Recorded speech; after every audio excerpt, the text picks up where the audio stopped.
My name is Anthony O'Connell, Upper Feast. Thank you so much for listening. I'm a man with a high voice. I moved to New York City to pursue stand-up comedy, started a food blog in the Upper East Side of Manhattan, recently moved back to Columbus, Ohio, and decided to start a podcast. I'll be interviewing people that love to Upper Feast, people in the service industry, restaurant owners, foodies, comedians, anyone who loves food.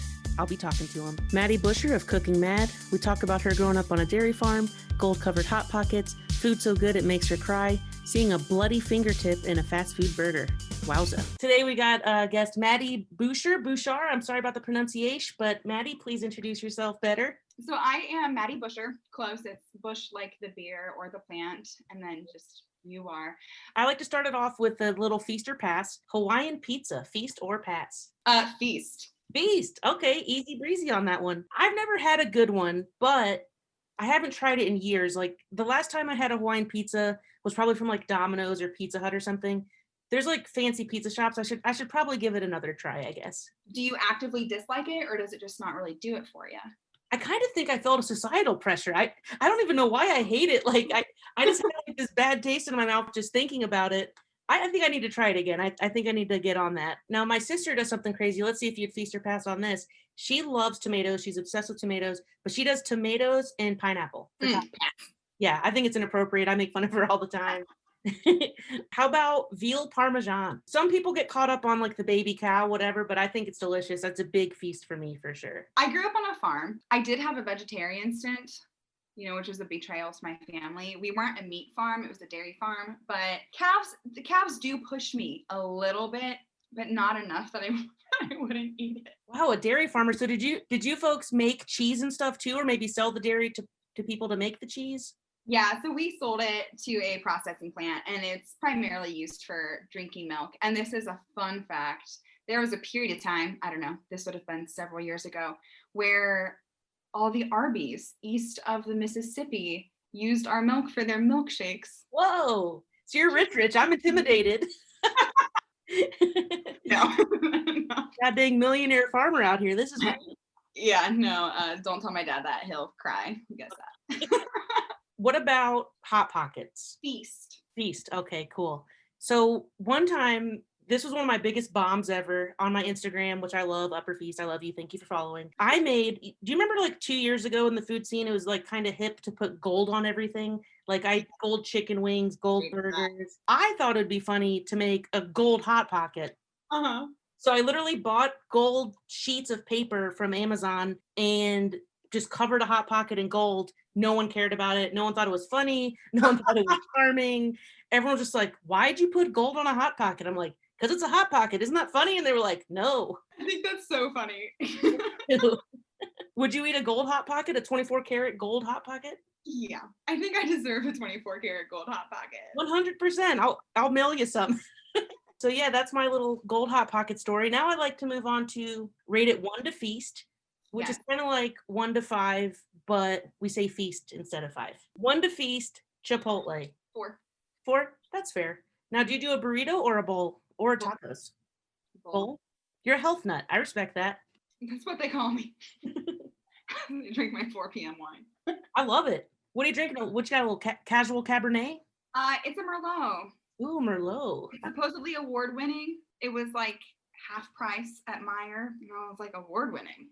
But I don't know that I would probably give this a 4. I wouldn't give it a feast. Not a feast. Okay, so another fast food place, Pizza Hut. 3. 3? That's tough but fair. What about the stuffed crust Pizza Hut? Does that change the score? 1. 1?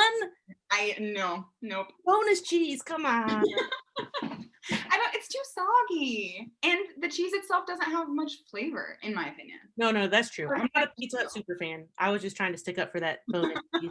This is not really a 1 to feast, but I'm just curious, especially from a farm person or former farm person. I don't know if you still farm.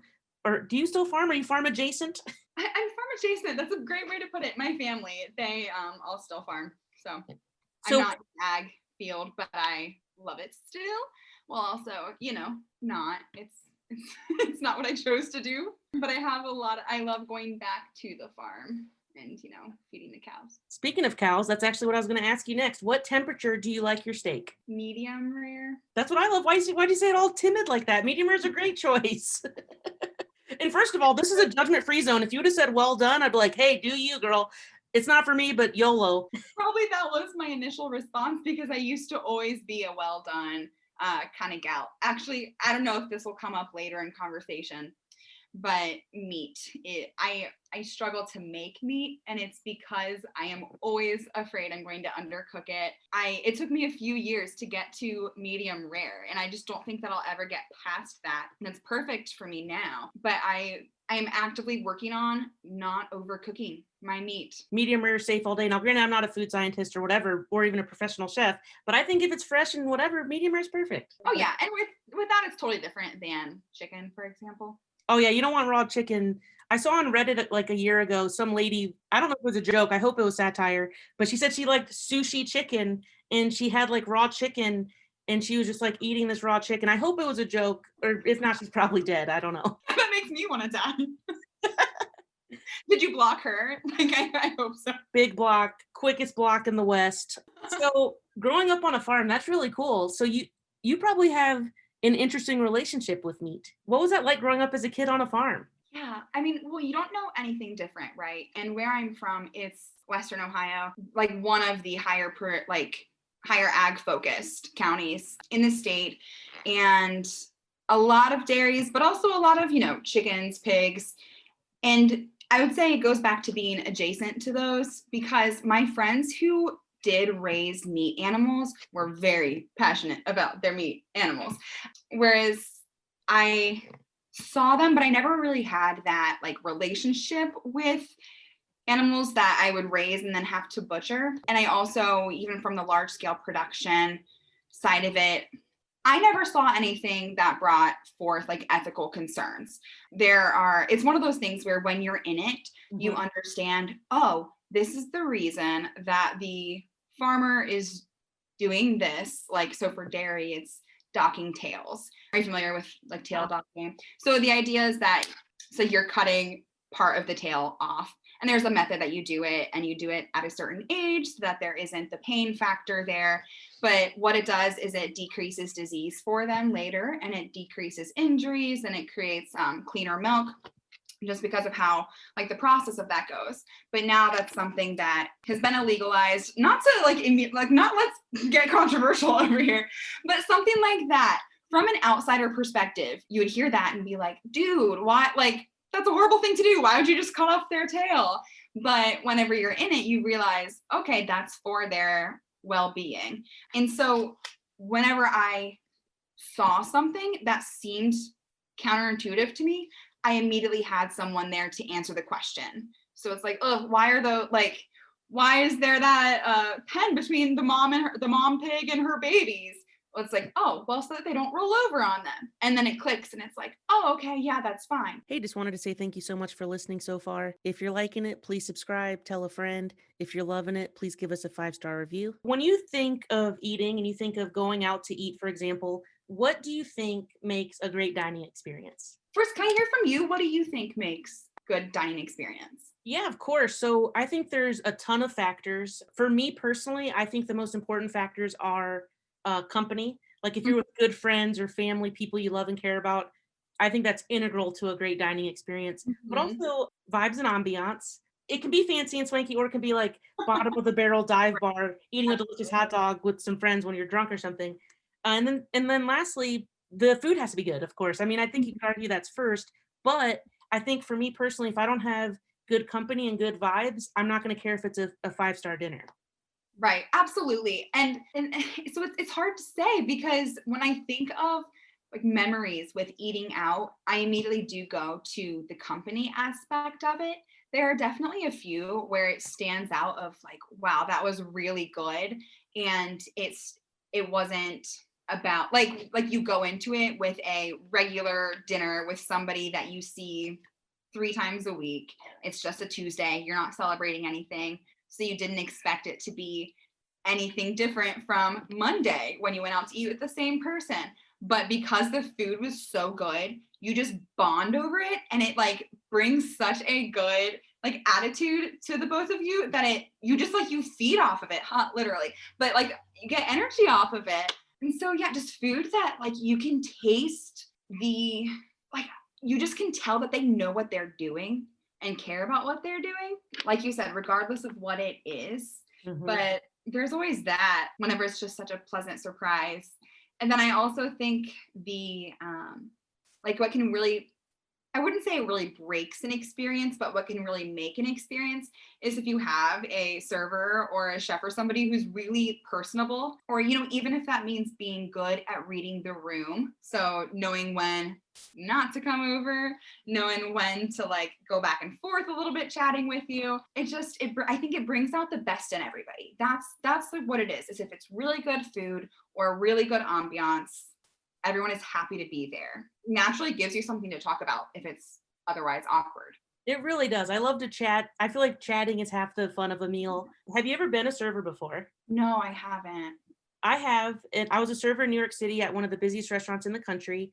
I worked in Times Square, and it's so challenging to be able to read the room. Like, I'm thankful I did stand up and I did a little bit of improv in the past, because literally this table over here might want you to chat and be fun and making silly dad jokes. This table over here might want you to buzz off. You know what I mean? Like, you never know what people want. So I think that's really interesting that you mentioned the server being able to read the room, because it's definitely a skill. What do you think makes an awful dining experience? That's another one of my fun little questions here. If there's nothing redeeming about it, I don't care if it's like a crappy ambiance, if it's good food, or I don't care if it's shitty food, if I really liked the guy that was serving it to me. But when none of it's there, I remember being annoyed because I got mac and cheese and it was like $16 mac and cheese. Oof. And I'm like, I can't afford $16 mac and cheese. Worth it at least, I hope. It was good, yeah. Because my thing is like, I'm very foolish with my money. And when I lived in New York, I once bought a $17 ice cream cone. And it was not worth it. So I went out and I was taking some pics of it. It looked very mediocre and it started to melt. And I know I seem like a very cheery, bubbly guy, but I had a rage attack. I had like this little moment of rage where I threw the ice cream on the ground. So just like, I know it's in New York City, so I'm invisible, but just imagine my sweet little baby face. I'm eating this ice cream cone and then I just smash it on the ground. Like, what did people possibly think of that? I assume you've been to Milk Bar. That is a place that I think is very mediocre and overrated. Okay. That was not where I got my expensive ice cream cone. Okay. But have you had Milk? Yeah, and the reason I thought of it is it was good. I accidentally, like, my friend got a milkshake and I did that thing where I faked that I pretended that I was going to kick it over, and then I accidentally kicked it over. It was just like everywhere. Just $10 down the drain. He was so mad. Anyways, sorry, but yeah, thank you for that, for painting that picture, though. Yeah, so I want to go back in time and hug you. But if it would have been worth it, I wouldn't have thought twice. A $17 ice cream cone. I'm a madman. So let's see here. Have you ever raged with food? Since I just brought that up randomly, have you ever had a food rage? So when you say food rage, do you mean like it caused you? Like food caused rage, or I had rage and food was accompanying it? Yeah, I think either one would be a great answer. Living alone, it's just brought out like the grossest in me. I was trying to make these brownies the other day and I messed them up because the recipe, I was just really having a hard time following it. And I like tasted it. Like I swallowed the first bite and I'm like, well, okay, I'll have a second bite. This wasn't that bad.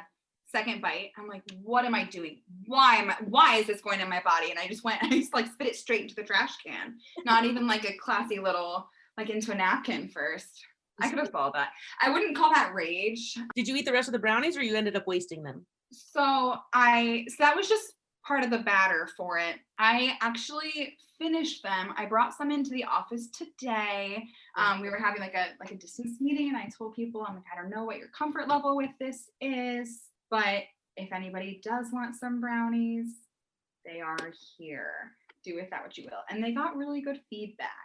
But they took me way too long to do. So, but yeah, I don't know. I am sure for me, I would say there have been plenty of moments where there was outside rage that I turned to food for. I don't think there were as many moments where I like got upset over food.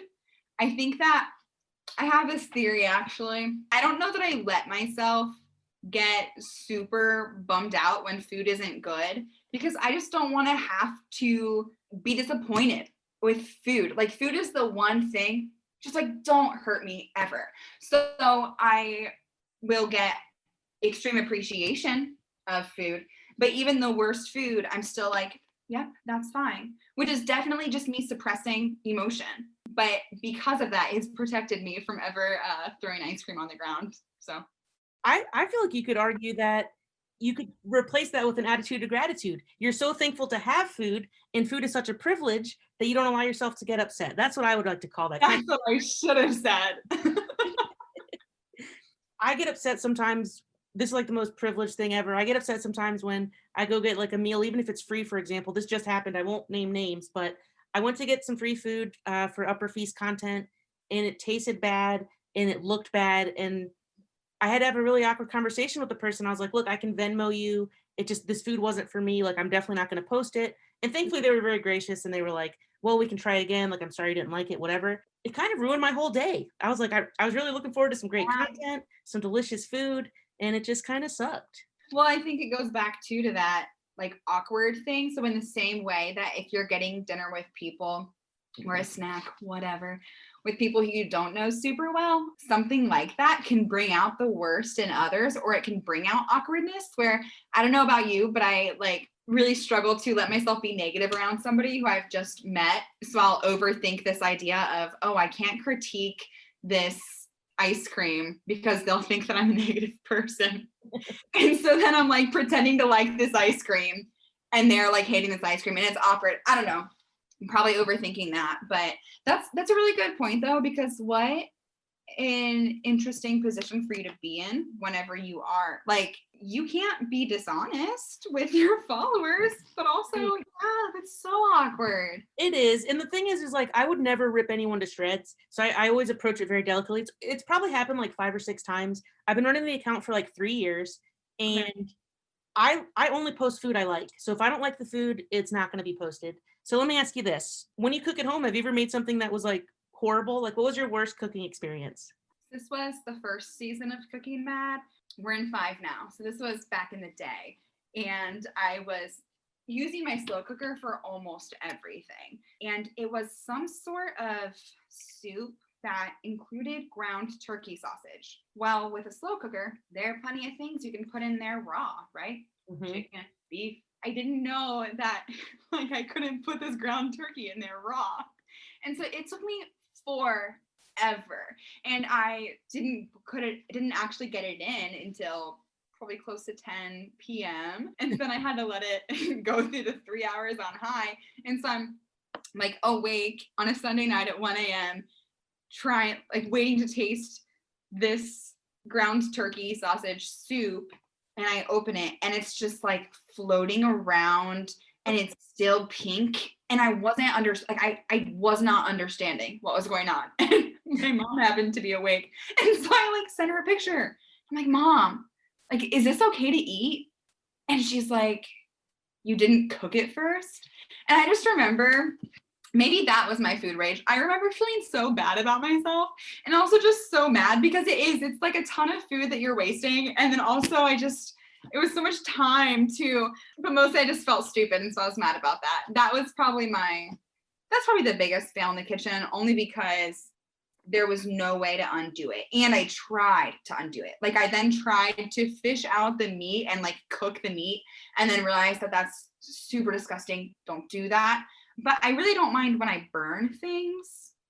So I think the leaving it raw was my bad experience. I've never done a crock pot, slow cooker, whatever. I didn't know I thought you could put raw stuff in it. Does it just need more time and you didn't give enough time, or? You can. So there's plenty that you can put in. A lot of times people will even put in frozen raw meat. You know, like that's totally normal. That's how you should do it. I don't know if it's because this was a soup or if it's just ground sausage or if it's like all turkey. I don't really know. There's nothing. It's like I before E except after C. You can put raw anything into a crock pot except ground turkey sausage meat. Fair enough. I'm going to have to fact check you that. I'm going to give it a Google after the show. So on the flip side, on the positive note, what would you say your biggest win in the kitchen is? Like, what's your best homemade cooking experience? Like, what are they going to talk about at my funeral? Okay, I'll tell you. Easter 2020, I made a goose. Ooh, nice. Which may not be a big deal to some, but it was a big deal to me. And then even more so, the day after, I made goose soup with the leftovers. And like, my God, sometimes, does food ever make you cry? Like when it's so good that it brings a tear to your eye? No, but I wish I felt that deeply. I do love food a lot, and it's made me so happy. Like, it's made me incredibly happy, but I've never brought a tear to my eye. I feel like I gotta try harder, I guess. It could be like, do you drink when you cook is also a question, because it could just be me. Just hammered. It just me, like, yeah, wine tipsy. But anyways, did I do a perfect job at it? No. It could have been crispier on the outside. It could have been a little juicier on the inside, but it was still really freaking good. And my heart went into that experience. That's awesome. I was doing an episode of Cooking Mad and going back to the whole meat thing of like me just struggling with it. I hate cooking with raw meat, and I was having to, like, all the organs were still inside. And so I'm trying to do that on film in a way that's not like disgusting, but also I was trying to kind of just, usually I talk about what I'm doing as I do it. And when I tried talking about it, it made me so nauseous that finally I realized, like, I need to, at the very least, like, close out Instagram and not have to talk while I'm doing this, because that just makes it so much more real for me that my hand is touching a goose heart. Yeah. Then I got over it, but no, it's really hard. I mean, I'm assuming you don't have a camera crew, right? It's just used like a one-person wrecking crew, I'm guessing. Correct. So, because that's what, like, when I make Upper Feast at home, where I do at-home cooking content sometimes, and it's so challenging. Like, I get some really harsh comments sometimes where, like, I don't know if they're trying to provide constructive criticism, but they're just being mean. But it's like, I'm literally doing this by myself. Like, I'm recording, I'm cooking, I'm trying to be entertaining. Like, I'm trying to do everything. So, give me a break. I'm the cameraman, I'm the cook. Like, get out of here. Yeah. Did you invest in decent equipment? I guess. I mean, I bought a Canon camera. It's like bottom level, like a Canon M50. It was like with the lenses and everything, it was like $600. And then my sister, who's amazing, shout out Emily, she bought me lighting. She bought me like a 3 lighting with like the umbrellas and like the whole thing. So yeah, I mean, I guess I've invested a little bit. How about yourself? Yeah. No, but I've been thinking about it. Like, there have been a couple things where, you upgrade a little bit each time, where you're like, yeah, I really do need some lighting.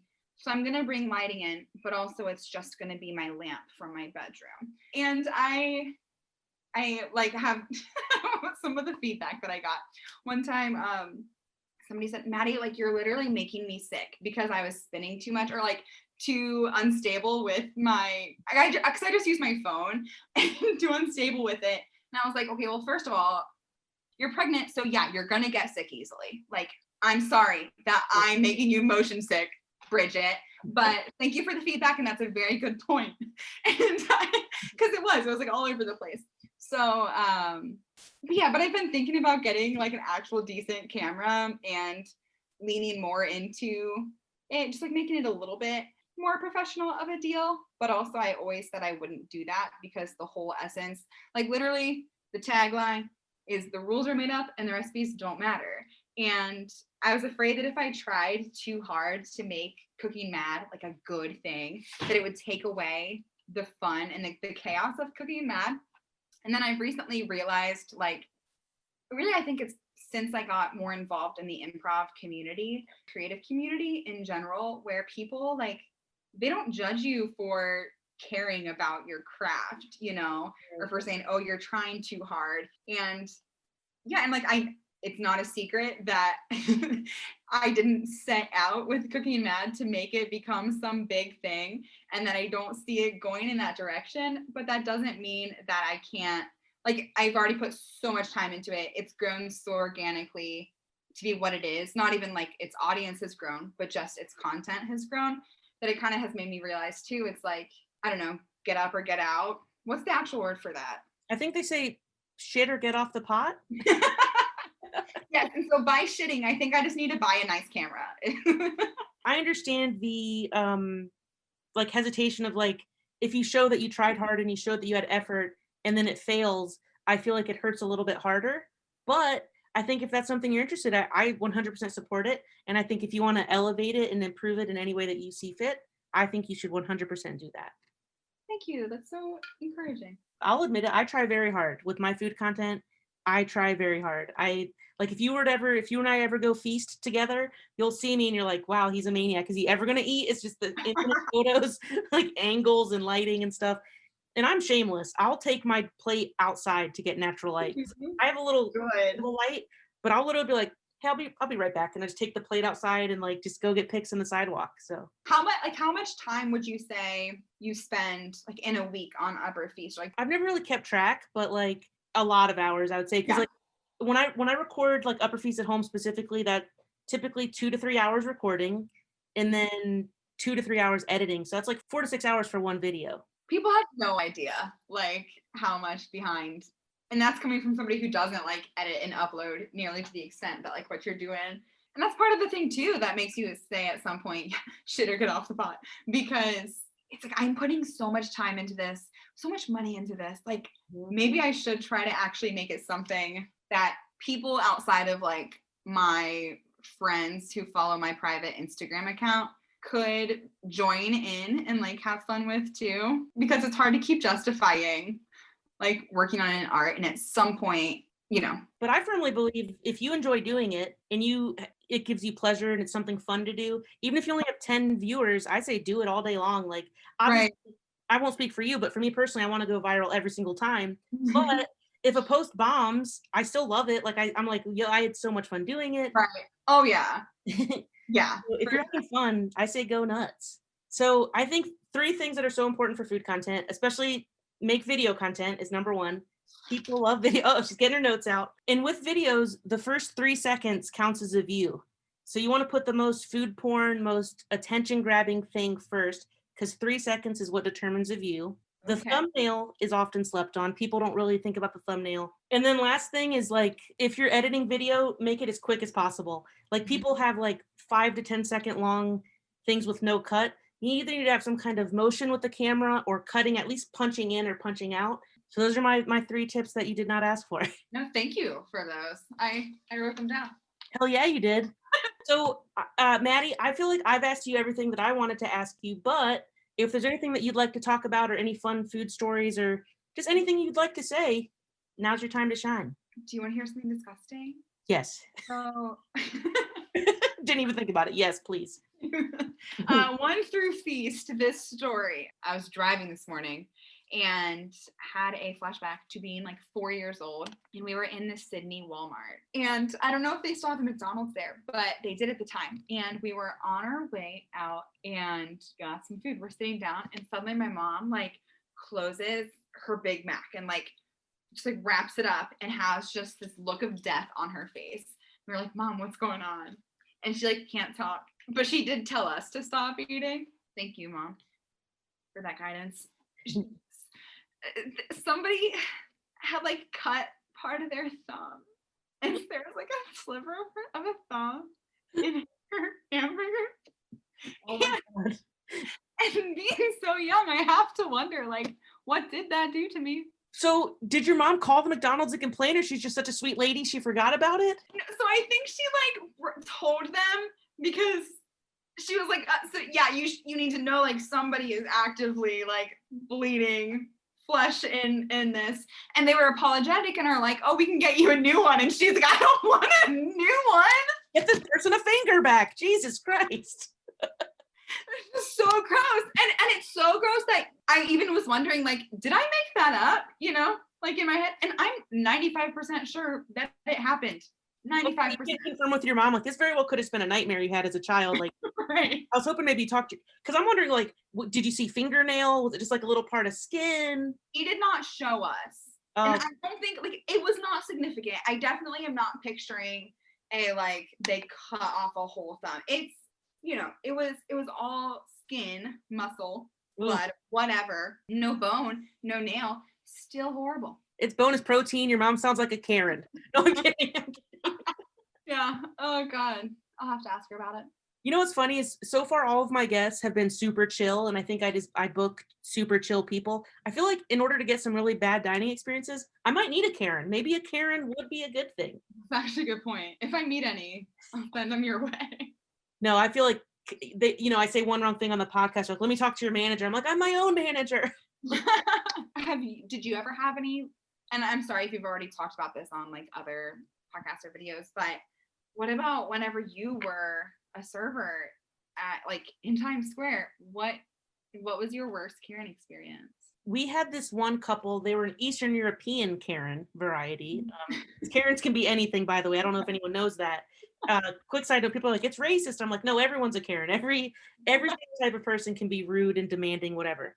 But I had this Eastern European family, and they come in, and I have really good server radar. Like, I can tell if someone's going to be a problem. And these people were just very particular. They had super specific everything, right? So they ordered our porterhouse, which is $130. It's like it's meant for sharing, big, huge porterhouse. And so I made sure to say, what's the temperature, whatever. So I rang it in. As soon as the steak hit the table, I went over and checked, and if everything was fine, they're like, yeah, it's great. First bite, I do a verbal quality check. Hey, how's the steak? They're like, oh, it's amazing. Everything's good. Then when the check comes, they're like, we're not paying for the steak. This is bullshit. I'm like, what? Excuse me? And they're like, the steak was horrible. The service was horrible. You never checked on us. And so she has to talk to my manager. And this is like such a New York moment. He goes up to me. He's like, you're not getting anything for free. And she's like, what? And he's like, I'm the general manager. I saw him. He was taking care of you guys. Everything was great. And the look of horror on her face, because she was just expecting free steak and she didn't get it. And obviously they didn't tip me, but it was worth it to see the look because she had the haircut and everything. She had like the short hair and all that. Mm-hmm. And she wanted to talk to my manager. And it was so satisfying to watch him just have my back. It was so dope. I loved it. I was going to say, like, you probably felt so protected by your manager. Like, that's I did. Nice. Well, we were very lucky because we didn't need customers. Like, we were the third busiest restaurant in the whole country. Mm-hmm. So we could kind of talk crazy to people. So, yeah, I mean, I feel like that's the pod. Maddy, I think we did the darn thing. So I will say this. I'm sorry, but I'm not familiar with your content. But I just want to blindly support you and say, YOLO, who cares? I think you should make it all public, put that content out there. Worst is going to happen is no one looks at it. Well, I guess you could get a mean comment, but then you delete it. I say just dive all in. Don't dip your toe in the pool. Jump in. Can I hire you to delete it before I see it? Okay. I actually wish that could happen for me because we'll do it for each other. Yes. I just want to tell one more thing. I just thought of this. Speaking of mean comments, one time I posted carbonara. It went kind of a little bit viral, and I made everyone in Italy upset. I got literally 20 plus DMs in Italian. I had to Google translate it. Oh, you sick American pig. I don't know what that accent was. That was French, but I'm not an accent guy. But long story short, stand up. I ruined people's lives with my carbonara. So you just got to laugh at it and say, hey, thanks for boosting me in the algorithm. So ooh, there we go. Yeah, for sure. And that's the thing too, is they come back to like, listen, if people are going to judge you, like, they're already judging. They've been judging you for 3 years now, like, for doing this at all. It's almost more pathetic at this point to not make it public. And plus, how sad and lonely is someone criticizing a random food account? Like, you should feel sorry for them. Like, have you ever left a mean comment on a random food account? I'm sure you haven't. Well, like, this is just, no, I haven't. This is just imposter syndrome, and it's like a whole other conversation. And I'm sorry if this is going way too long or like getting to, let's talk about overtime here, but I'm having a fun chat with you. We do got to wrap it up. But it's like I'm way less worried about what like strangers would think. Like, if I could go like all in with Cookie Mad on YouTube and on socials, but not have anybody from my real life know that I'm doing it. Not anybody. There are so many people who are supportive and who like encourage that. But those randos that are just kind of floating that you're like, what are those people going to think? I just don't want them to know about it. Because I would rather take hate from strangers that I'm hearing than know that like somebody from my old high school is like chatting about it over Miller Lights, saying like, oh my God, that's so embarrassing that Maddy's trying to do that thing. But they're talking about you though. Maddy, we did the darn thing. Thank you so much for being a guest. Thank you. You too. Take care. Thank you. Have a good one, Maddy. You too. Bye. Bye.